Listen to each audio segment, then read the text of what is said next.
Kita masih ketemu lagi di Stand Up Comedy Show. Kita masih di Stand Up Comedy Show spesial Imlek, tepuk tangan. Tadi kita udah saksikan Aldes dan masih ada 4 komik lainnya. Siapa komik berikutnya? Langsung aja kita panggil. Tepuk tangan untuk Erwin.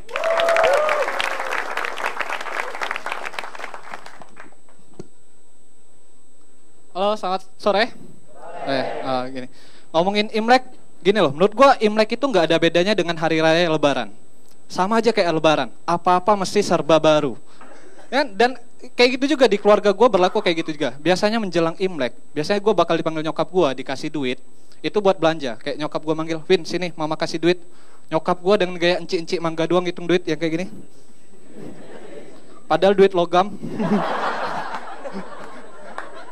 Tapi kalau gitu ya, kalau gue emang dikasih duit buat belanja ya gue pasti belanjain. Kayak kemarin gue baru beli celana yang sempat ngetren, apa itu namanya? Celana Cino.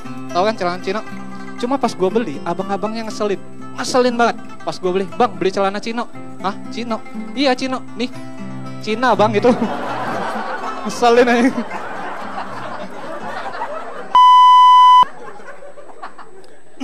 Tapi ngomongin Imlek, gak bakal bisa lepas dari yang namanya angpau.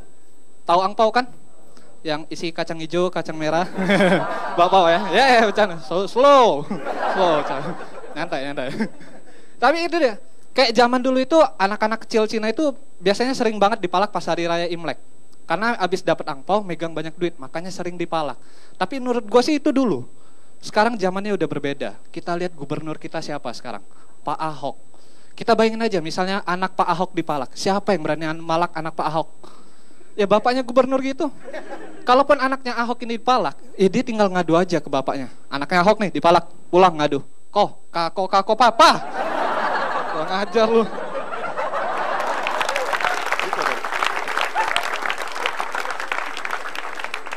Dan tradisi di keluarga gua ketika Imlek, malam Imlek itu biasanya kita ada kumpul keluarga besar, kumpul keluarga. Dan di situ sebenarnya gua kadang malas untuk ikut itu. Kenapa? Karena setiap gua ikut pasti akan selalu dapat pertanyaan yang sama. Kapan nih kawin? Mana pacarnya kok nggak dibawa? Ya gini, gue emang jomblo. Tapi yang jadi pertanyaan gue tentang cewek adalah, kenapa sih cewek suka ngambek kalau cowoknya lupa ngabarin? Mereka bakal ngambek kalau cowoknya lupa ngabarin. Kejadian sama gue. Gue sempet dekat sama cewek dari Surabaya.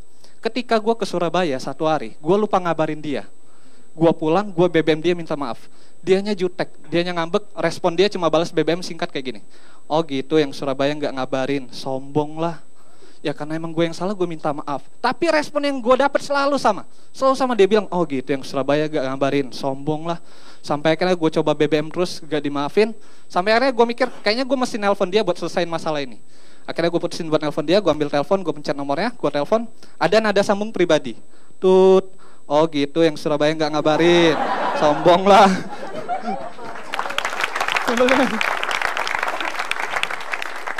Kan? Tapi tetap aja teleponnya nggak diangkat, gue kesel, gue matiin. Nyokap gue nyamperin gue, dalawin cewek kayak gitu mah lupain aja, nggak bener tuh cewek, ngapain sih dipikirin, udah lah lihat mama nih, kayak biasa aja cewek kayak gitu. Bentar, papa kamu telepon. Halo pak, oh iya, papa nggak pulang hari ini, kemana? Surabaya. Hah, Surabaya? Oh gitu, yang Surabaya nggak ngabarin, gitu. Ikut-ikutan juga. Tapi ketika terakhir ngomongin, menurut gue orang Cina, tapi gue sempat ngerasain yang namanya sekolah di sekolah negeri. Sekolah negeri gue sempat rasain, dan disinilah gue bisa belajar banyak hal. Gue bisa tahu itu apa yang namanya tadarusan, gue bisa tahu apa itu yang namanya Asmaul Husna. Bahkan gue pernah ikut yang namanya pesantren kilat. Serius, gue pernah ikut yang namanya pesantren kilat. Disinilah gue cuma mau buktiin kalian kalau perbedaan dalam beragama itu bukan lagi menjadi penghalang untuk kita bersosialisasi. Setuju?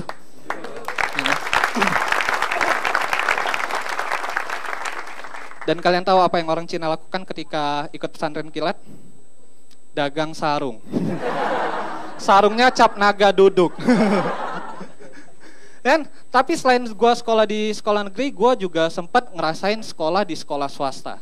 Gue sempat pindah di sekolah swasta, dan di sekolah swasta gue itu gak ada yang namanya upacara bendera. Di sekolah swasta gue dulu gak ada yang namanya upacara bendera. Serius, gak ada.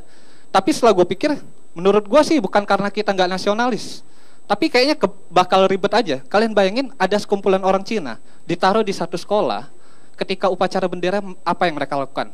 Misalnya ketika disuruh hormat bendera atau disuruh hormat, bakal ribet. Misalnya disuruh hormat kepada pembina upacara, hormat, gerak.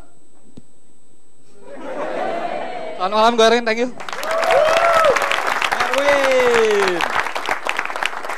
Ini mungkin kita butuh tanggapan dari komik-komik yang lain. Mungkin dari komik yang paling dekat sama Ajal gimana? Paling tua maksudnya, paling tua. Gimana?